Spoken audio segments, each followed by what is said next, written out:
দেশে বাস করি, এই যে মেট্রো, এই যে মোটরসাইকেল সিরিয়াল 5টার থেকে এসে বসে আছি।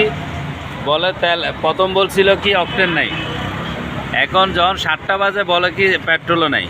মানে কোন দেশে আমরা বাস করতেছি বুঝেন। আর এদিকে সংসদে দাঁড়ায় দাঁড়ায় বলতেছে আমাদের তেলের কোনো অভাব নাই।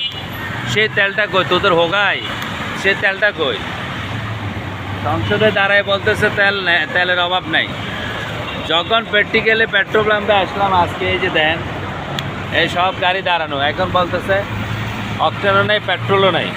এই যে রাজারবাগ পুলিশ স্টেশনের সামনে যেটা আছে পেট্রোল পাম্প, এখন বলতেছে অকটেনও নেই, আমাদের পেট্রোলও নেই।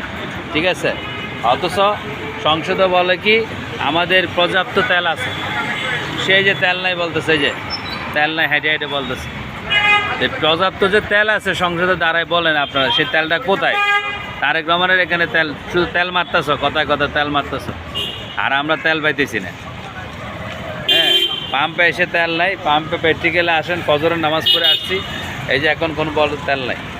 এই হচ্ছে আমাদের বাংলাদেশের অবস্থা। ঠিক আছে, আমরা মুখে বলি এক কথা, বাস্তব বলে আর এক কথা।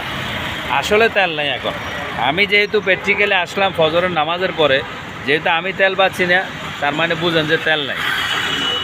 এখন 5টার থেকে বসে থাকার পর 6:30 বাজে বলে যে অকটেনও নেই, পেট্রোলও নেই। সকালবেলা ছিল অকটেন ছিল না, পেট্রোল ছিল, বাট একটু পরে বলে কি অকটেনও নেই, পেট্রোলও নেই।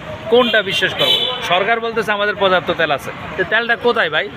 তোরা প্র্যাকটিক্যালে আসিস না কেন? পেট্রোল পাম্পে এসে দেখোস না কেন যে তেল নাই? খুবই দুঃখজনক, খুবই দুঃখজনক। ভিডিওটা শেয়ার করবে।